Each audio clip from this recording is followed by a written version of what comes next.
everybody, this is James. Hi, I'm guys. super excited just for everyone to be able to learn from you, hear your story, maybe be inspired. I know you've done like a lot of different things in your young life. And so I want to hear just kind of like how you've sort of been like a high achiever at a variety of things and what the mindset behind that is, and then also kind of like your aspirations for the future. Sure, yeah. But if you had to like sum up like who James is in like 5 minutes or so, like how would you do that? Sum it up in 5 minutes. I guess I'll just start from the beginning. I've always done different things because I always have different aspirations, and unfortunately my ADHD takes over, and I just, as soon as I like something, I do it to the absolute max. So I think the first thing I ever did that I was super competitive at was actually rowing in high school, and I basically did like 6 hours of training a day. It was crazy. A day? Like 7 days a week? Yeah. Jeez. Actually, I did have one day off, usually on Sunday, but yeah, I basically, as soon as I left high school, during high school, I actually had quite a lot of like hobbies, such as making remixes, because, in the 2013s, there was a lot of really good music around, but as soon as the 2015s, 2016s roll around, like EDM just wasn't really a thing at that time. Okay. So I started making my own music, which wasn't great. I tried my hand at it. It was more of a hobby I did during lunch. But I then moved to, Philly, went to Drexel University. And while I was there, that hobby really took off. And I started DJing quite a lot, different parties. But then that grew into me playing at different clubs and eventually DJing at some of the best top clubs in New York, Philly, and the East Coast. And eventually DJing in Las Vegas. So, wow. Yeah. Is that something you're still currently doing? Yeah. Wow, yeah. okay. So you're going back and forth? Yeah, so it's like a one-off thing usually when I DJ in Las Vegas or, Miami or something like that. But yeah, I love it. Yeah. And other than that, when I went to college for mechanical and aerospace engineering. And Interesting. I was super into motorsport, still am. And I started racing. I did go-karting for about half a year. And then I used my connections to McLaren because one of my close family friends is a top engineer there. And so I ended up racing in Formula SAE, which was Drexel's racing team. And then from there, I was able to race in Formula Ford and a little bit in Formula 4. So, That's which is super a single-seater cool. racing. But yeah, I went to New Jersey Motorsports Park quite a lot, and I would just hang around there, race. How it was a good time. dangerous is that? It really depends on the time frame. Back 10, 20 years ago, very. But now we have such high-tech Right, like survival cells. The roll cages and stuff. Yeah. I still have my racing suit. It's completely fireproof. Like, I could be in a ball of fire for like a good 45 seconds and not feel a thing. Not feel a thing? Yeah, it would be hot and I'd be sweating my ass off, but like I wouldn't be burnt. That's crazy. Yeah. I saw this one video of somebody like, I think they were just like racing on like dirt roads, like out in the middle of nowhere, and he hit something and his car just like flipped all the way down this like embankment, and like it had you've probably seen it, had like the footage of inside the car. They're just like chill, like waiting for it to stop rolling. And I'm like any other car, they would have been demolished on the first impact, but this car was like flipping and flipping. So that's actually rally car. Okay, yeah. Yeah. So those cars are designed to roll. They have like a roll cage. So inside the car, there's like steel and stuff, or like carbon fiber these days because it's very light. But yeah, those cars can flip and hit anything, and it's basically like a ball. Yeah, I was just shocked that they had literally like no reaction. Yep. It was just like another day, another Tuesday, just like rolling down an embankment. Yeah, I remember the first time I hit a wall, I was like, this is gonna hurt. And I was like, oh, was that it? Like, you flipped? Yeah, I flipped, yeah. Oh, geez. So what happens like as a racer if you like destroy a car? Is that on you? Nope. So who pays for it? Sponsors. Okay, Yeah. okay. So who are you sponsored by?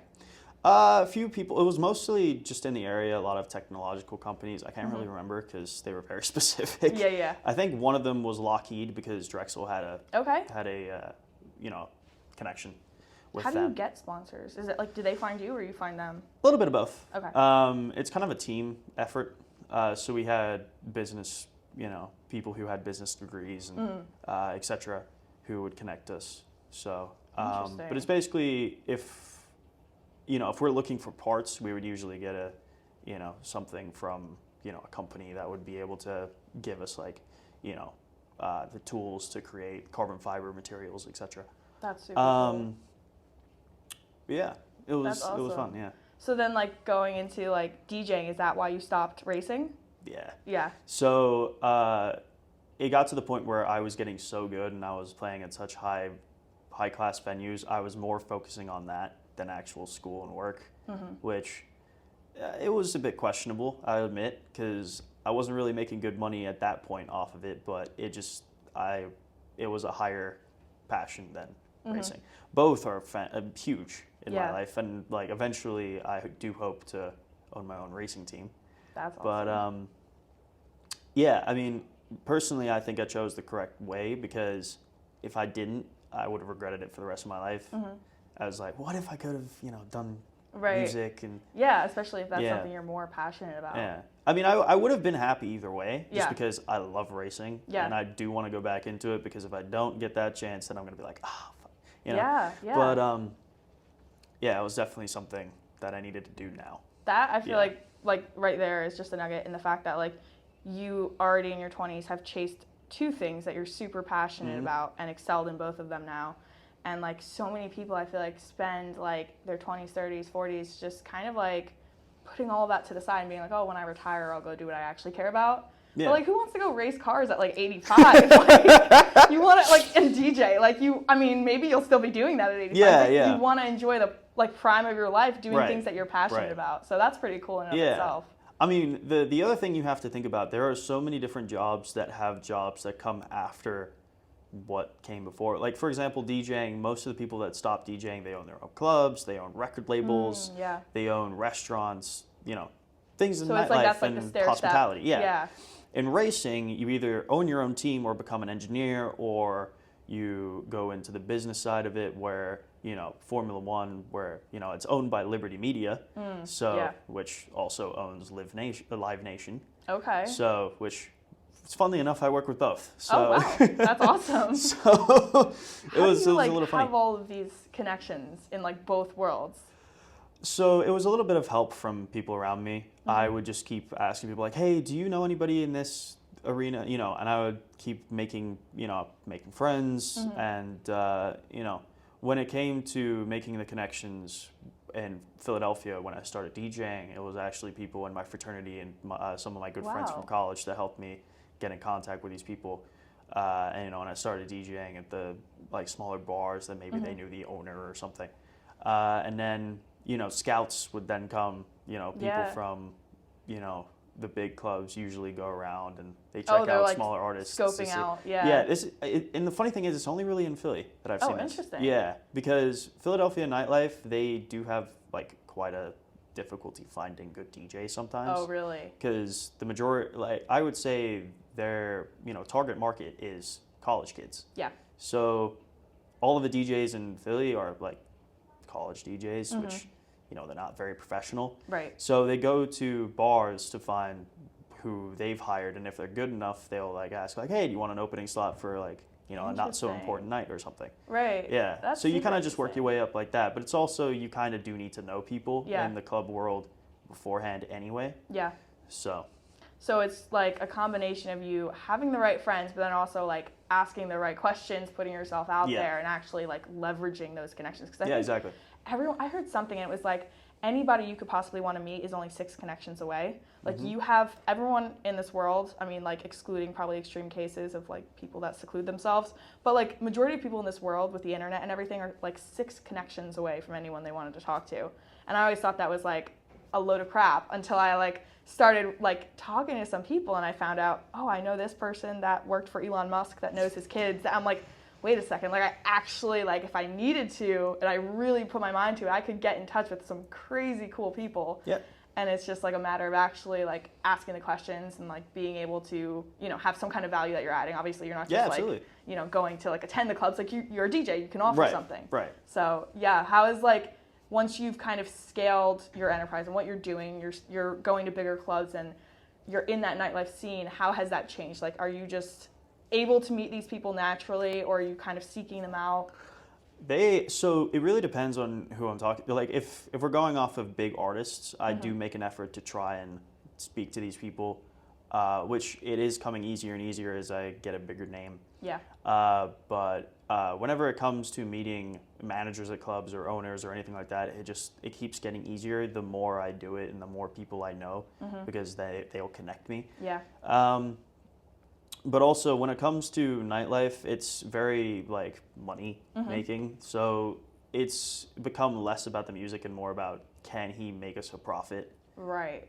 Which is a little annoying, because it used to be that you could post a YouTube video of your music and then you'd get spotted. And then you'd make it big because they take a chance on you. It's now the opposite. You have to become big for the people to then notice you. Is it just more saturated? Yeah. Like there's just more people out there? So there's a lot more DJs than there used to be, mainly because, and this is what I found so fascinating when I was younger, you could literally be a 10-year-old kid and make a hit on your laptop. Yeah. That's how like social media has completely changed the game. Yeah.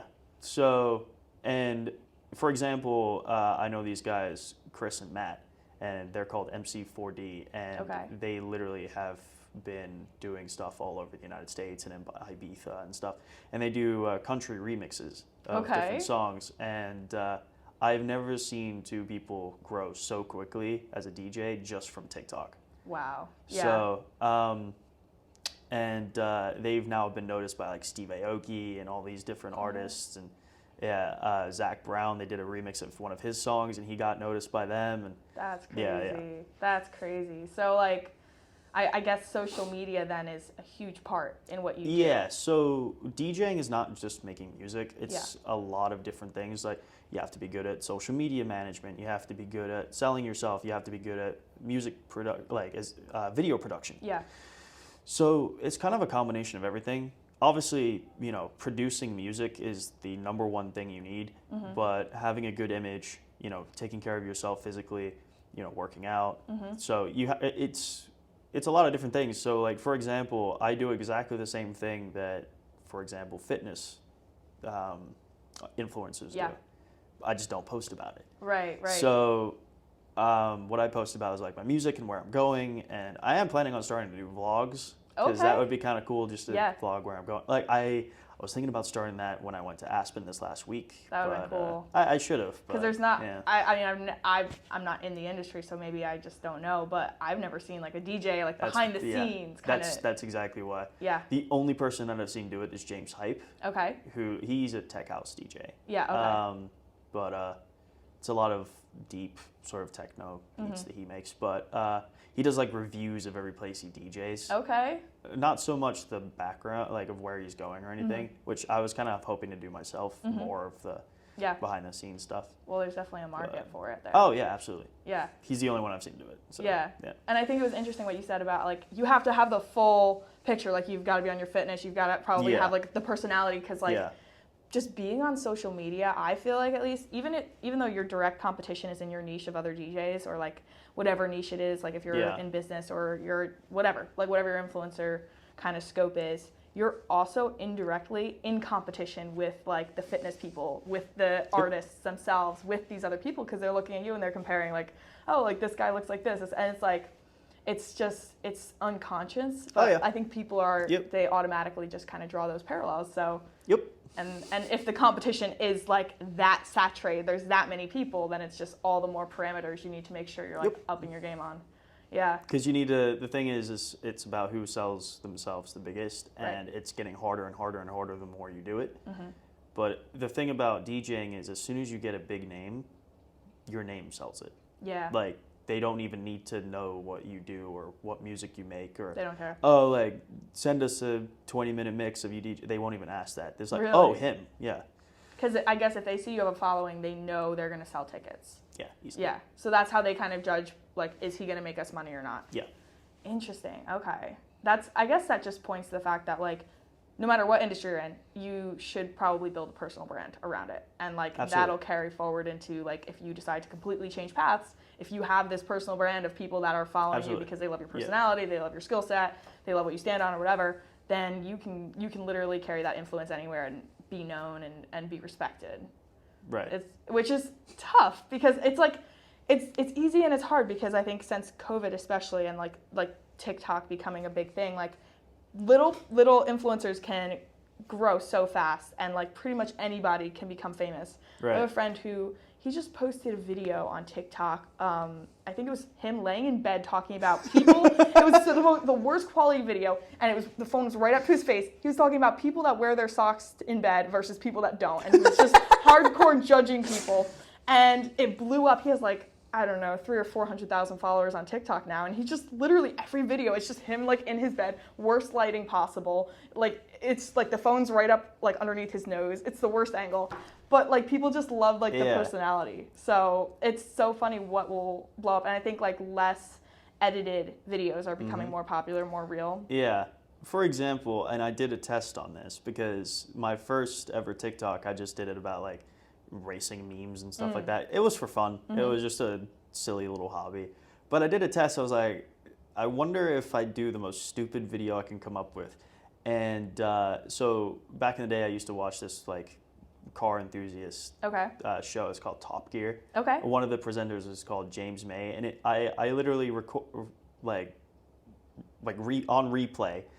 did a recording of him just with a block of cheese slamming it on a table saying cheese, and it's on repeat, and it got like 100,000 views in about 2 days. That's crazy. And I'm like, what the like that is it's never the ones you put a lot of effort No, into. it's like I literally just did that and everybody was just typing in the chat cheese. Like, like what? Like how do you even find that? Like how does the algorithm find those people? No, and then it was like I then noticed it was like people ranging from like age like 3 to like 45, and I was age 3? Yeah. All of them just that? typing. Yeah. Well, I mean, you can look on didn't profiles and see and like how old they are, and then That's usually crazy. there was like. It's just I did use another app where it could like track like estimate like the age Yeah, range yeah. of people, and it was crazy the age range of these people. I Because wouldn't it say it was appeals 3. to It was so like many it was just people. young. Like it Yeah. was so many. It was just like cheese time. And I was Yeah. like, what? Yeah. I think that's why like comedic like skits and stuff are probably the easiest to blow up because like every age group can relate to it, every age group can enjoy it, and like the dancing obviously that blew up for like the COVID period because it's like something that like everybody enjoyed watching or like a huge population or huge majority of the population enjoyed. But that's crazy. It's like it's weird to me. I was telling somebody the other day how like my most viewed reel on Instagram, which like I just started Instagram. I have no idea what I'm doing. I literally experiment every day. I'm like, I don't know what the heck this is. But I think I spent like 10 minutes on a reel, and I have been posting once a day consistently for like probably 4 or 5 months at this point. Right. And I posted this reel, and it was literally just my face and text on the screen, and it got like 1.5 million views. And most of them were on Facebook, weirdly enough. Like Facebook moms or something. But it was just so interesting. Like it was, of course, frustrating because I spent no time on it, and then I had reels that I spent like an hour on, and I'm like, come on. Like that's exactly what happened to me with the music. I literally just pressed play once on a funny sound and then posted it. 100,000 views. Song that I worked like 2 months on, 5. Like, yeah. They just like appreciate that like whatever gets like to the point the fastest, just like and like whatever's real. So I think it's just such like an experimentation thing. Like you gotta just post a ton of stuff until you hit the jackpot, and then you just keep recreating that style or like variations of it, and like whatever works. And it's gonna change too because the algorithm changes, people's interests change. That's another thing. Like if you're actually trying to do it properly, you need to research the algorithm a ton. Yeah. And there are ways to kind of abuse it because a lot of people don't know the algorithm. If you understand the algorithm, just play the game. Yeah. So, it's the same thing, everything. I heard somebody say like another word for the algorithm is just audience. Like instead of saying the algorithm doesn't like it, say audience doesn't like it, because the algorithm is trying to keep people on the app. Yep. So whatever's getting the most viewer retention is what's going to be promoted. So at the end of the day, it's usually just a reflection of what people are actually enjoying watching. Oh yeah. So it's funny because it's like I think people get so in their heads about like the science behind it, but it's like just make something that's going to catch someone's attention, and like then you got it. And like I'm not one to talk, like I'm not like a big influencer, but like that's what I've consistently heard. So definitely like it's interesting kind of you can definitely try to get like so enraptured in the science behind it, and it's just like as simple as being Yeah, consistent. yeah. And having Yeah. something that adds value, because nobody really cares about you as a person. As No, cool as nobody that gives a sounds. shit. Like, They care about themselves. Like, how Yeah. is this going to be entertaining? How is this going to add value? What am I going to learn? so the only time people actually care about your opinions or who you are as a person is if you are already big, like your name is big. Right. So, Yeah. and the other thing is I've learned there's like 3 or 4 ways to make it big, but in DJing that is, or even as a YouTuber or whatever. One is to be funny. So people will keep coming back to your videos or whatever you make to have a laugh and just kind of escape their reality. Number 2 is to be very like, mysterious. So people are like trying to figure out who you are. Yeah. Which is, for example, Marshmello. The yeah. DJ with the helmet. Like nobody knew who he was. And then he got leaked that now people know who he is. It's Chris Comstock. That's his name. Okay. Like he used to be a techno DJ, and then he made it big because he made this huge brand. So if you make a brand that's like, kind of crazy, that's like nobody's really seen before, it catches the eye of curiosity. Yeah. The other way, which is what the Paul brothers did, is being an asshole. Yeah. I was wondering what you were going to say when you said the Paul brothers. So basically just constant bullshit, basically. Yeah. Yeah. Yeah, And it's just like so stupid that people... controversial Yeah. people. Yeah. And people follow that because it's entertainment. And to give them credit, like Yeah. they have been able to turn so many like cancelable moments into like money-making opportunities. Oh, which yeah. is crazy, but like I don't think a lot of YouTubers could have survived some of the scandals. I don't even keep up with them anymore. I haven't in years, ever since like that crazy thing in my like gosh. Japan. But Every like, who else could take that and like still maintain their reputation? I think to some there's degree? I can only think of 3 YouTubers that have done that, maybe Yeah. 4. Yeah. But like every single YouTuber or anybody influencer that's been canceled in some way fall off the face of the earth. Yeah. Which is actually every single YouTuber I used to watch as a kid, where I'd watch like gaming videos, and like yeah, I did. It was fun. It was just my way to calm down and sleep at night, basically. But yeah, there was like multiple people who did like fitness who said that they were natural and then found out they were doing a shitload of drugs. Didn't Liver King come? Yeah. Turned out he was. That bothered me because he was making money off of the fact that he was saying he was all natural and he's selling these supplements and all these things. And yeah, no. I mean, but it's also at the same time, it's like, look at him and like use your logical brain and be like, okay, that's probably not just because he's eating raw liver. But yeah, it's gross. It's disgusting. Also, Yeah. it's pretty obvious when people eat liver, because if they eat too much liver, like, one, it gives you serious digestive issues. Oh, really? Yeah. That's interesting. I thought it was really good for you. It is in moderation. Yeah, like you're gonna take like a pill. Didn't he was there was one podcast, the first time I ever heard of him was on the Iced Coffee Hour with Graham Stephan. Yeah. And he like brought in raw food and oh God, like no. he was like making them try it, and I'm like, dude, my podcast better never get to that point where I'm like having somebody bring that on. I mean, it would be interesting. I don't know if I would try it. Yeah. But it's also it's crazy because people actually believed it. Yeah. I saw, like, a lot of people saw through Yeah. It's pretty obvious. Yeah. Like, yeah. But the thing is that if you a lot of people this day and age, they just fall for shit on the internet because they believe that everything on the internet is true or somewhat true. And they want to idolize issue. these people. They want like somebody to be like, oh, this person is like so cool. They're like and then if superhuman. you try and go against what they say and bring truth into the light, the people who look up to them are like, oh no, you're just a piece of crap. Yeah. And it's like, all right, you keep living. With your head in the do what sand. you want to do, my guy. Like, Yeah. I think there's also something to be said though about like the people that have recovered from like being canceled or having something crazy come out, because like I don't know that it's necessarily just that like their followers were better or like the algorithm like didn't completely shut them down. I think it was like also an element of like they were willing to take the hate, and like the Paul brothers, like not that they ever really put out like genuine apologies. It's not like I think their hearts really changed or anything, but like I think they just didn't care to the point that they continued to post until people like legitimately forgot. Right. Like people don't really think of like a lot of the incidents that have happened when they see a new video from them. Right. So they click, and it's like there's something to be said just about like the resilience behind that of being like, no, I'm still gonna do this despite probably getting millions of like death threats and crazy allegations. Yeah. So the one thing that I do know, which I mean, I don't really know, but it's like something that I've noticed was when I was in Vegas and I was at a club, and this was when I invested a little bit of my time into actually the marijuana business because. Oh, interesting. Don't do it. Yeah. But Okay. I thought you were gonna go in the other direction. no. But it's a big moneymaker. Mm-hmm. So I was like, okay, this could be a business I could get into. I'm not gonna say people should smoke weed. I'm not gonna tell them not to though. Yeah. But yeah. So it was a trade show in Las Vegas, and there was an after party that I went to with them.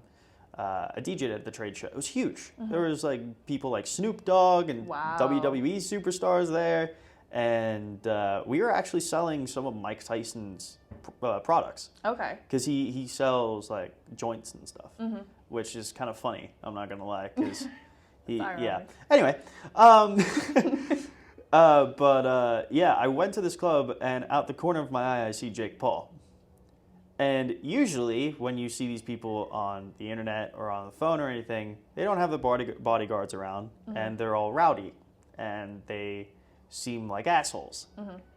I kid you not, I've not seen somebody so quiet and so chill in my entire life. Really? He was just standing there with a couple bodyguards next to him, and he had his girl next to him, which he seemed very just chill about everything. Mm-hmm. And it kind of made me think like he must be doing all this stuff online just for money. Yeah. Like, That's gotta be exhausting. Yeah, which I'm thinking, if you acted like that for this long and acted like a complete asshole, knowing that you're acting like an asshole just for views, which it worked. It worked. But yeah. like, that's commitment. Yeah. Like, to kind of like make your image bullshit, like, Yeah. and basically create this asshole persona that you now have to maintain. Yeah, you have to maintain whenever a camera is on Mm-hmm. you. That must be exhausting. Yeah. Like, and I can imagine his followership. Not that this podcast is supposed to be about the Paul brothers, but it's kind of an interesting, they're It a is great, interesting. like, case study. 'Cause Yeah. I think his followers, just thinking about it logically, they must be so young that they constantly must be recycling. And that's probably why they forgot about that incident so fast, because it's probably like an age group of like under 15-year-old kids. Yep. So then once they leave his following base, they go on with their lives, and it's replaced by this whole new group of like young kids. Yep. That's interesting. And if he ever loses that energy, he's going to have to basically start from scratch and find a whole new viewer base. Because nobody in their 20s respects him. Like, Yeah. I don't think anybody in his age group respects him. Like, It's the just, same thing with Mr. Beast. Mm-hmm. I used to watch him when I was younger when he started.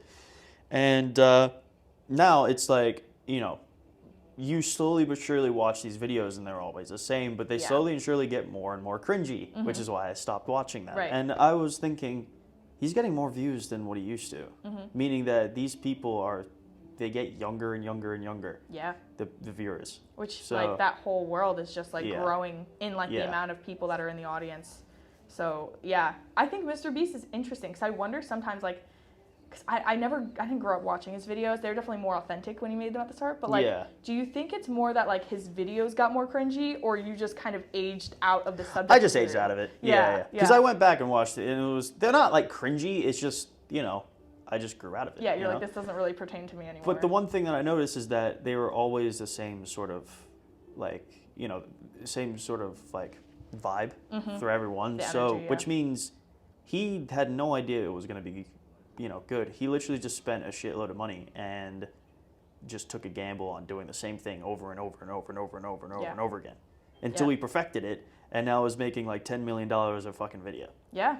There's something to be said about that, like even like what you said at the beginning of like you were going and doing the DJing even though you weren't making money off of that. Yeah. Because like if you're doing something because you just genuinely enjoy it and you're willing to not get recognized for a certain amount of time or an indefinite amount of time, that's like the kind of people that explode because like they're not like begging for the attention or begging they just love what they're doing. Yeah. Have you ever heard of Alex Hormozy? I have not. Okay, he's like a big business guy that just blew up on social media in the last like couple of years. Right. I quote him. It's kind of like a obsession at this point. I just study the way he does business. But like he's actually the screensaver on my phone because if it's not weird. If I see his face, it's like a tweet, then I like will not go and like spend time on my phone because I just feel so guilty because he's just such a hardcore business guy. But anyways, now that's embarrassing. But, but like, I didn't even make you say that. I know. I was just like, let me share this. But anyways, I don't even know what I was gonna say anymore. But oh, he was like, so he decided to get into social media after he had already built a multi-million-dollar business, and he didn't want to initially, but because he didn't want like the fame, he just enjoyed his rich lifestyle. And he was talking to somebody who is also on social media, and they kind of just said something along the lines of like, well, yeah, like fame has drawbacks, but if that's the price I have to pay in order to have the impact I want to have, then so be it. And so then he got on social media, and he always talks about how when he first started making videos, I think he's made videos now for like 3 years or something. Right. And he's blown up in the last 2 years. And he told his editors, like, if it takes 10 years, like, that's when we're going to revisit this strategy. We are going to do this for 10 years, and then we're going to revisit and see what we're doing wrong. Right. So he was just so, like, all in. And granted, he has the capital to not be, like, waiting for, you know, anything to blow up or anything. But I think that mindset is really, like, what is required. And then as a result, he blew up in, like, a lot shorter time frame because he had that patience and that work ethic. Right. Yeah. So I definitely think that is probably something everyone could take like note of, is like whatever you're gonna do, if you want to blow up on like social media, or you want to build some kind of influence and a following, I think that is number one, super just wise, because that's like the business card of 2024. Yeah. But also like whatever you're gonna do, be willing to put the time in and fall in love with the process, because you're probably not going to see results for years. Yeah. The other thing that I would highly recommend to people, if they are looking into doing something with social media or looking into getting in where your business is making a following, one, be willing to fail, and do not overthink what you're about to post. Just post it. Yeah. Because the person who's going to be your biggest critic is you. Yeah. So I had an issue where I would be the first 2 years that I was professional, I didn't post a single one of my songs. Really? And I made a good 20, 30 original songs, which were actually pretty decent. And when it came time to actually post them, you know, I kept them for gigs and stuff. Never posted them because I was so scared that and I listened to them again and I thought, oh my God, these are so shit. Like, I'm never posting these. And then I will be honest, there was one day where I got very down on myself and I thought that, oh my God, I'm not good enough, like, which, you know, I had to talk to my friends about. But unfortunately, my friends were a little too late. I deleted all of those songs. No. Yeah. Dang. Why did you delete them? I didn't think I was good enough. But then I realized, like, after what my friend says, I made a huge mistake. Because if I had just posted those songs, because my friends had listened to them, they said, dude, if you had posted like 2 or 3 of those tracks, they would have blown up. Wow. Which, another thing I would say is that if you are going to post things, make sure you copyright them and stuff, because there were multiple times where I posted a mix and then it got used on TikTok and then it blew up on TikTok from another person. I got nothing. Yeah. For example, there were a time when I used 5 Hours, which is an EDM song, and I remixed a Post Malone song into that song, and then I used the intro of what was it? The Purge. Okay. Like the alarm. Yeah. And that blew up. And you didn't copyright it? Because of TikTok and stuff. Wow. And I yeah. How is like the process? Is it like a long process to copyright something? These days, actually, it's really easy. Yeah. So it used to be a really long time because you had to go through a registered record label and you had to get signed by a record label. Right. This year, like now, there are multiple ways of copywriting songs or sounds or whatever. That's on just like online. Yep. Yeah. For example, I use DistroKid for right now, or you know, I'm getting signed by other record labels. But what I used to use was DistroKid, where you could literally post your music and then they would, for I think it's like $4 or $5 a month or something, they will copyright everything for you. Wow. Under your own name. Yep. That's crazy. Yep. So then, once it's copyrighted and like somebody else reposts it, do they have to pay you, or? All the royalties go. Nope. All the royalties. Like for example, if they post your song on YouTube, if they made a huge YouTube video, every single little view comes straight to me. Really? Mm-hmm.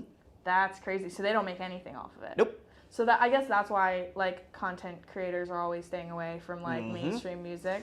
Because the reason why is that if they post a mainstream song on their videos, they'll get copyrighted by that company, and that company will make every single penny off of that video. Even the video itself. Does YouTube find that, or does the company have to like skim through all these videos? YouTube does it with their algorithm, yeah.